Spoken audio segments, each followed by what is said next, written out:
네, 샬롬 반갑습니다. 네, 바른교회 장승재 목사입니다. 네, 오늘은 잠언 9장 1절에서 18절 말씀 우리 함께 살펴보도록 하겠습니다. 지혜가 그의 집을 짓고 7기둥을 다듬고 짐승을 잡으며 포도주를 혼합하여 상을 갖추고 자기의 여종을 보내어 성중 높은 곳에서 불러 이르기를 어리석은 자는 이리로 돌이키라. 또 지혜 없는 자에게 이르기를 너는 와서 내 식물을 먹으며 내 혼합한 포도주를 마시고 어리석음을 버리고 생명을 얻으라. 명철의 길을 행하라 하느니라. 거만한 자를 징계하는 자는 도리어 능욕을 받고 악인을 책망하는 자는 도리어 흠이 잡히느니라. 거만한 자를 책망하지 말라. 그가 너를 미워할까 두려우니라. 지혜 있는 자를 책망하라. 그가 너를 사랑하리라. 지혜 있는 자에게 교훈을 더하라. 그가 더욱 지혜로워질 것이요 의로운 사람을 가르치라. 그의 학식이 더하리라. 여호와를 경외하는 것이 지혜의 근본이요 거룩하신 자를 아는 것이 명철이니라. 나 지혜로 말미암아 내 날이 많아질 것이요 내 생명의 해가 내게 더하리라. 네가 만일 지혜로우면 그 지혜가 내게 유익할 것이나 네가 만일 거만하면 너 홀로 해를 당하리라.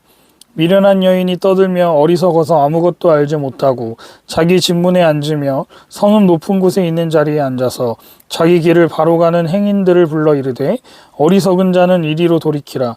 또 지혜 없는 자에게 이르기를 도둑질한 물이 달고 몰래 먹는 떡이 맛이 있다 하는도다.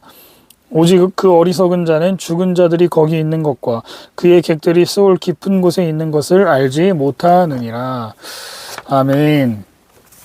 네, 오늘 하나님의 말씀의 제목은 두 여인의 초청이라는 제목으로 하나님 말씀 나누도록 하겠습니다. 사랑하는 아들을 향한 솔로몬의 권면 1장 8절에서 시작되었던 이 지혜를 얻으라는 권면의 결론이 이제 9장에서 끝남을 볼 수 있는데요.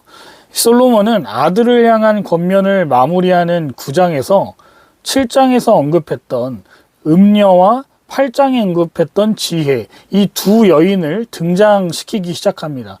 이제 우리는 번갈아 가면서 나오는 이 두 여인의 말을 듣고서 최종적인 선택을 촉구하는 본문이라 할 수 있어요. 사람은요, 하나님과 세상 사이에서 중립을 지킬 수 없다는 겁니다. 반드시 둘 중 하나를 선택해야 된다는 거예요. 왜냐하면 그것이 하나님이 원하시는 것이기 때문이라는 겁니다. 이제 우리는 번갈아 가면서 나오는 이 두 여인의 말을 듣고 최종 선택을 하면 좋겠습니다. 그러면 먼저 1장 이후로 자녀들을 권면했던 지혜가 어떻게 사람들을 초청하는지 한번 살펴봅시다. 1절을 보니까 지혜가 집을 짓고 7기둥을 다듬었다라고 나옵니다. 이게 무슨 말일까요? 하나님이 세상을 7일 동안 창조하신 일과 연관시키고 있다는 거예요. 하나님이 완전수인 7일 동안 세상을 완벽하게 창조하신 것처럼 부유한 지혜이신 예수 그리스도도 자기 집을 크게 완벽하게 지었다라고 지금 말하고 있는 것이죠. 앞장인 8장에서 하나님이 세상을 창조하실 때에 지혜가 주님 곁에서 함께 지켜보고 계셨다고 나오지 않습니까? 지혜가 자기 집에 7기둥을 세웠다라는 건 사람이 하나님이 창조하신 세상에서 완전히 만족할 수 있는 것처럼 지혜이신 예수님을 찾는 사람들도 결코 실망하지 않을 수 있다고 지금 자신을 소개하고 있는 거예요. 그리고 2절을 보니까 사람들을 초청하기 위해서 짐승을 잡고 포도주를 만들어서 상을 차리는 모습을 말하고 있는데요. 이러한 모습은 지혜가 최선의 노력을 다하고 있고 이 잔치가 풍성한 잔치임을 보여주기 위해서 이런 표현을 쓰고 있는 거예요. 그리고 포도주를 혼합하여 라는 말이 나오는데 이 고대 사람들은요, 포도주와 물을 1대8 비율로 섞어서 먹었다고 합니다. 이 독한 술은요, 하나님께 가증한 것이라는 말씀도 나오기 때문에 지혜는 진짜 좋은 집을 짓고 사람들을 지금 초청하고 부르고 있다는 것을 알 수 있다는 뜻인 겁니다. 이어서 좋은 고기와 술로 준비한 잔치상 비유가 나오는데요. 잔치상 비유는 지혜가 사람의 삶과 영혼을 살찌우게 한다는 뜻인 거예요. 그러니까 무슨 말입니까? 하나님께서 초대하는 잔치에 응하는 사람에게는 먹고 마시면서 영원한 생명을 얻을 수 있다는 말을 하고 있는 거예요. 그런데 여기서 지혜는 한 가지 조건을 제시함을 볼 수 있습니다. 지혜와 함께하기 위해서는 단호한 결단이 필요하다는 거예요. 그게 무엇입니까? 겸손한 자세로 자신의 모든 것을 내려놓고 지혜이신 예수님을 전적으로 따르기로 결단해야 한다라고 4절과 6절에 말씀하고 계신 거예요. 이 8절에서는 교만하고 거만한 사람은 결코 하나님과 함께 할 수 없다라고 말하고 있습니다. 자, 그러면 지혜의 초청을 우리가 한번 정리해 보겠습니다. 두 가지로 볼 수 있어요. 하나님께서 생명의 길을 예비하셨다는 거예요. 누구든지 예수를 믿으면 구원을 얻을 수 있는 길을 열어놓으셨다는 겁니다. 그걸 무엇으로 표현했습니까? 잔치집으로 표현하고 계시죠. 그러니 와서 함께 잔치 음식을 나누자고 초청하고 계신다는 거예요.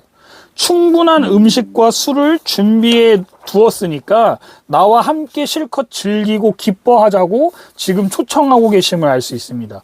두 번째는 그러기 위해서는 어리석음을 버리고 생명을 얻으라는 초청임을 알 수 있어요.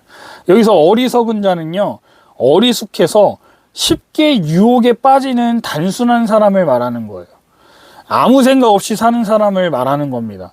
신이고 뭐고 하나님이고 뭐고 그런 게 어딨냐는 사람들, 신에 대한 생각도 안 하고 그냥 세상 흘러가는 대로 사는 사람들, 하나님을 믿긴 믿지만 쉽게 세상의 유혹에 빠지는 사람들을 지칭하는 말이라 할 수 있어요.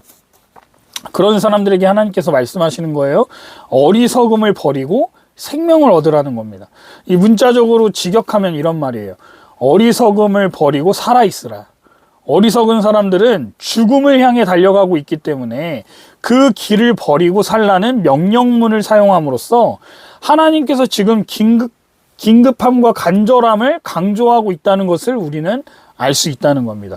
그러면 어리석은 자가 지혜와 함께 먹고 즐기려면 어떻게 해야 된다고요?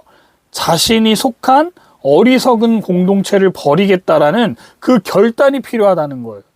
하나를 버리지 않고는 다른 하나를 얻을 수 없다라는 건 너무나 당연한 것 아니겠습니까?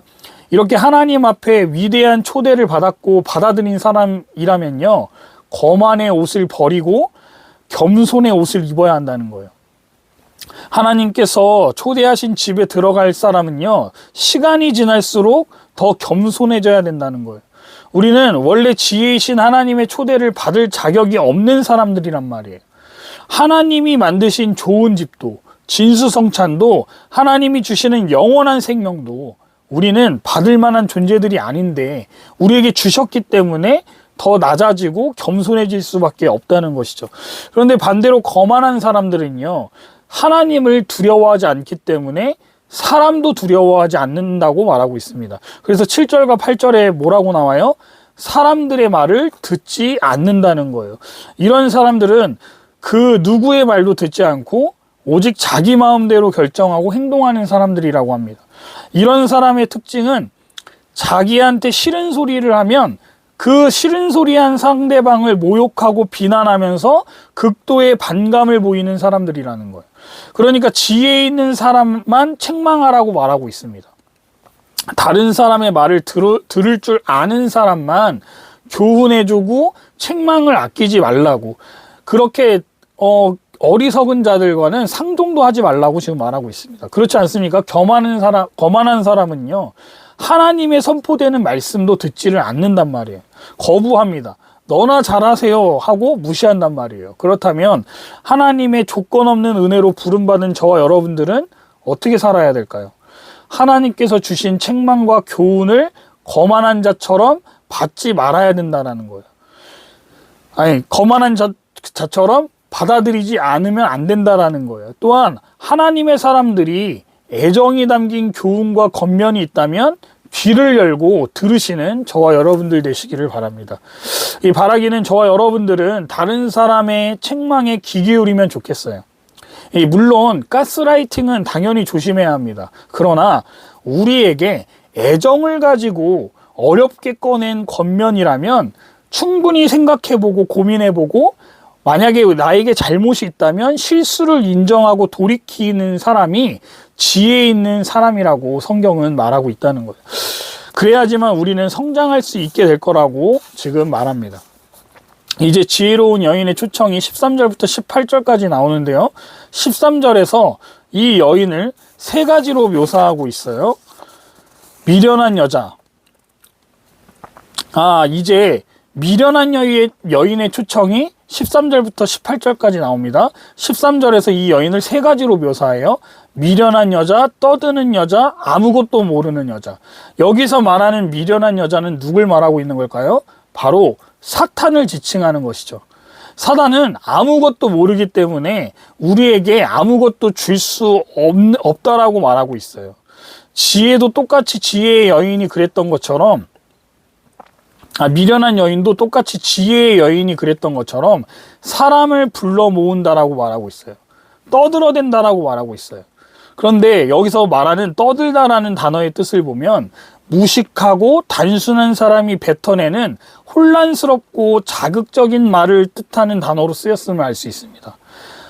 이 미련한 지혜는 여종들을 보내서 사람들을 초청했다면 미련한 여인은 직접 하고 있음을 알 수 있어요.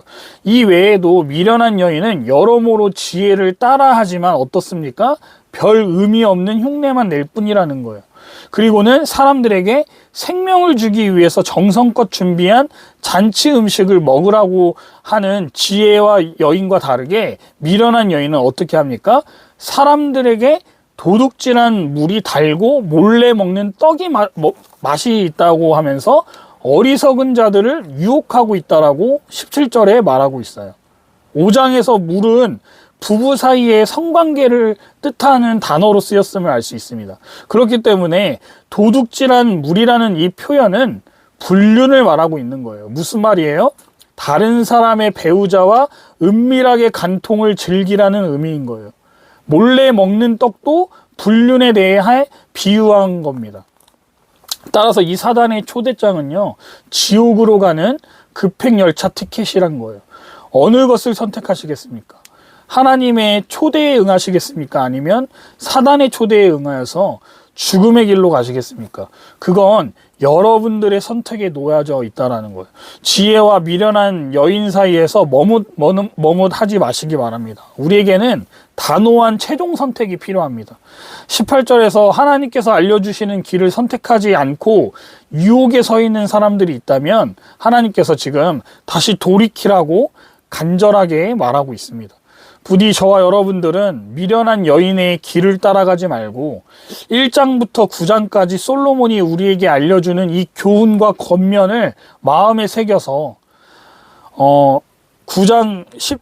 1장부터 9장 10절의 말씀처럼 지혜의 근본은 곧 하나님을 경외하는 것이라는 것을 깨닫고 하나님 없이 살아가는 삶의 모든 행태에서 벗어나 삶의 모든 영역을 하나님의 관점으로 바라보며 살아가는 저와 여러분들 되시기를 주님의 이름으로 축원드립니다.